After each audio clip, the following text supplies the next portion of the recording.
The notion that scientists blaspheme God with their supposed science is a perspective that has been debated for centuries. This argument is often rooted in the idea that scientific inquiry and the pursuit of knowledge are somehow incompatible with faith and spirituality. However, this viewpoint is not only misguided but also fails to acknowledge the complexities and nuances of both science and religion. From my historical perspective, it is essential to recognize that many of the pioneering scientists who laid the foundations for modern science were, in fact, deeply devout individuals. Figures such as Isaac Newton, Galileo Galilei, and Johannes Kepler were all driven by a desire to understand the workings of the universe, which they saw as a manifestation of God's creation. Their scientific endeavors were not intended to undermine or challenge their faith, but rather to complement and deepen their understanding of the divine. The scientific method, which is the cornerstone of modern science, is a systematic and evidence-based approach to understanding the natural world.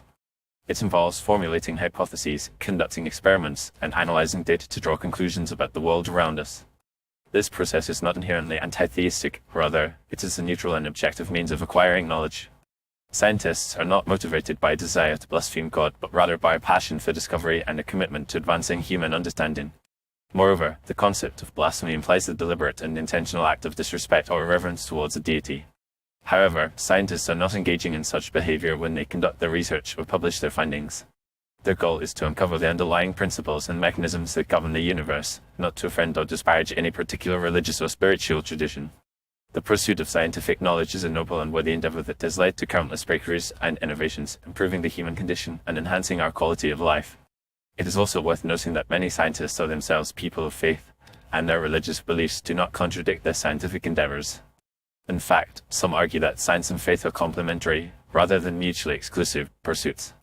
The idea of a creator or a higher power is not necessarily incompatible with the principles of evolution, cosmology, or other scientific disciplines.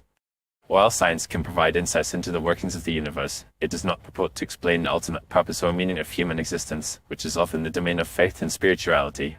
Furthermore, the accusation that scientists blaspheme God with their supposed science is often based on a flawed understanding of the relationship between science and religion. This dichotomy is a relatively modern construct, dating back to the Enlightenment and the scientific revolution. Prior to this period, science and faith were not seen as separate or competing entities. Instead, they were intertwined and mutually reinforcing.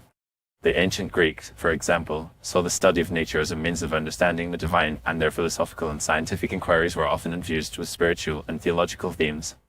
In conclusion, the notion that scientists blaspheme God with their supposed science is a misconception that fails to appreciate the complexities and nuances of both science and faith.